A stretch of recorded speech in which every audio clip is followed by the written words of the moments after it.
کے شدید الفاظ، سخت الفاظ میں مذمت کرتے ہیں۔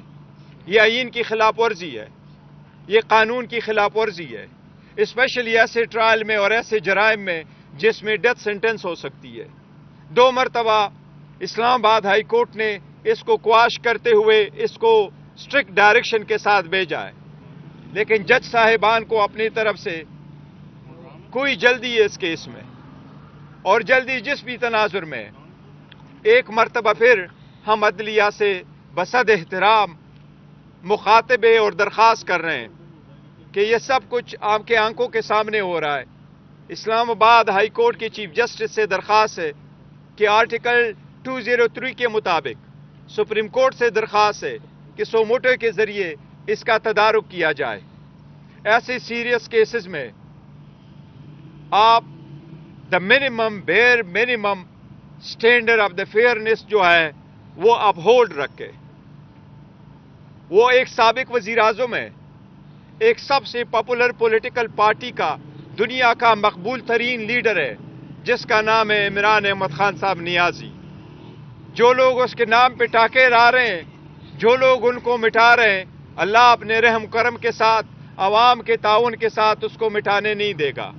لیکن ہم عدلیہ سے درخواست کر رہے ہیں کہ یہ آپ کی آئینی ذمہ داری ہے، آپ کی آئینی ذمہ داری ہے کہ آپ کے ججز صاحبان بھی ٹرائل کو آئینی تقاضے پورے کرتے ہوئے چلائے۔ میں نے آج جو پروسیڈنگ دیکھی ہے یہ تو شخانہ کا ایک نیا ورژن ہے، اس سے بھی آگے جا رہا ہے۔ اس کی ہم شدید مذمت کرتے ہیں، ہم حق محفوظ رکھتے ہیں۔ ہم سویرے انشاءاللہ اسلام آباد ہائی کورٹ بھی اس کے خلاف جائیں گے، لیکن ابھی سے میری چیف جسٹس صاحب سے درخواست ہے کہ آپ کے سامنے اگر ہماری درخواست آ جائے تو کائنڈلی سیم ڈے کے لیے اس کو منتخب کر لے، سنیں، آپ اوپن ہارٹ سے سن لے۔ ہم امید کرتے ہیں انشاءاللہ تعالیٰ آپ ہمیں انصاف دلائیں گے، لیکن انصاف کے لیے ہم کہاں جائیں؟ عدلیہ کے پاس نہ جائے تو کہاں جائیں؟ یہ بھی ہمارا ایک آئینی حق ہے۔ ہم عدلیہ سے درخواست کر رہے ہیں کہ اس کا تدارک کیا جائے پہلے سے کہ یہ بہت لیٹ ہو۔ آج آپ سے میں کوئی سیاسی گفتگو کرنا چاہ رہا تھا، لیکن حالات کچھ ایسے ہیں کہ سیاسی گفتگو کے لیے پھر کوئی وقت صحیح، لیکن آج اتنا ہی کافی تھا، کیونکہ آئینی تقاضے پورے نہ کرتے ہوئے اگر آپ کسی کا ٹرائل چلائیں گے تو اس سے میں سمجھتا ہوں سب سے بڑا جرم کوئی نہیں ہو سکتا۔ آج کے لیے اتنا کافی، انلیس آپ کا کوئی کوسچنز ہو۔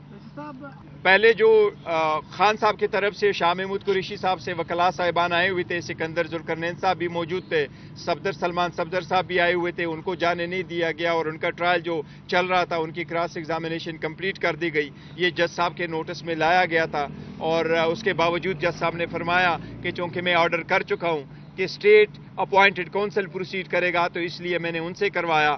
ہماری گزارش صرف اتنی تھی، میں نے بھی جج صاحب سے گزارش بھی یہی کی تھی کہ اگر ڈیفنس کونسل کے ایبسنس میں آپ نے کسی اور وکیل کو اپوائنٹ کیا ہے تو چلو کوئی جواز ہوگا، آپ نے سوچا، لیکن اب جب کہ اپنا گواہ موجود ہے، آپ کا گواہ موجود ہے اور ڈیفنس کا اپنا کونسل موجود ہے، اور وہ کونسل جس کے پاس ریکارڈ بھی ہے، جس نے تیار بھی کیا ہے، جس کی ایکسپرٹیز بھی ہے، اور وہ کراس ایگزامینیشن کر بھی سکتا ہے، کنڈکٹ بھی کر سکتا ہے، ایفیکٹیو service of assistance of the council ایک بنیادی حق ہے، پھر آپ ان کو اجازت دے، لیکن ان سب کے باوجود ہمیں اس حق سے محروم رکھا گیا۔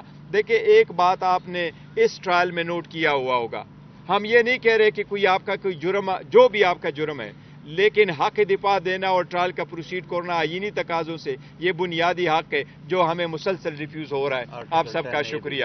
342 کی سٹیٹمنٹ جب ریکارڈ ہو جاتی ہے تو پھر آپ کلوزنگ آرگومنٹس کرتے ہیں، اور کلوزنگ آرگومنٹس کے بعد پھر ججمنٹ اناؤنس کی جاتی ہے۔ آپ دیکھتے ہیں کہ یہ کتنے دنوں میں ہوتا ہے۔ خان صاحب کا مرال بڑا آئے، انہوں نے جج صاحب کو کہا یہ فکس میچ ہے، آپ کرنا چاہتے ہیں تو آپ کریں، میں چلتا ہوں، مجھے اجازت ہے۔ جج صاحب نے کہا آپ جا سکتے ہیں، تو اسی طریقے سے وہ چلے گئے۔ جی تھینک یو جی۔